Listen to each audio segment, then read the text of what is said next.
Good morning, everyone. We're continuing here in the laws of KASHRUS of Binyamin Forst. We're talking about Gevinas Akum, the cheese that is made by the non-Jews. Yesh lishol, you can ask the following question: Hari nosnu begevina rak ma'at me'or hakeva, harubata b'miuto. If a little bit of the skin of the walls of the stomach is put inside of the milk or that's making the cheese, so it should be what's called batal b'mi'utoi. So since it's such a small amount, it should be batal, it should be nullified in the larger amount of the milk and the cheese that is there. So in that case, why then is the cheese that is made by the non-Jews, why is it asur? Why is it prohibited? Well, there's nothing to be concerned about over here because everything is going to be kosher. Hatshuvahi, the answer is shebechol zois, nevertheless, or hakevish shehu maimir es agvina. The stomach lining is something that is maimir, it holds up the gvina, holds up the cheese. Hu davar hamaimir, it's called a davar hamaimir, something that is holding up that which is in it. The kol davar hamaimir, and anything that is holding up the thing that's in it, Eino batal, it's not nullified, which means that the skin of the stomach of the animal, the non-kosher animal over here, retains its status. And it's never batal, it's never nullified, no matter how much you put it into. You could still ask though, why are they only concerned about the stomach lining of a non-kosher animal? Even if you had the stomach lining of an animal that was shechted properly, you still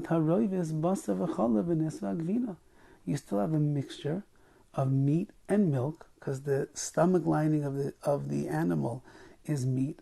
The milk that's in there, obviously that's milk. And you just told me that the stomach lining, which is a davar hamayim, it supports the milk that's in there, the cheese that's in there, is never batal, never nullified. So therefore, you should have meat and milk, b'nesva gvina, and therefore the cheese should be asur. You should not be allowed to eat it. V'im kain, gam gvinas Yisrael asur. Even cheese that's made by a Jew, where you know for sure it's Jewish milk and it's an animal that was shechted and it's kosher, it should still be asur because of basar v'chalav. So tertzu harishonim, so the Rishonim answer, ki lulei chashash isur nevela lahayu oisim gevinas akum. It's only because of the concern that the animal that's being used to make the cheese is not kosher. That's why the cheese of the non-Jew is asur. Ki ma she'ein davar hamayimid batel hanu rak davar hamayimid shu davar asur.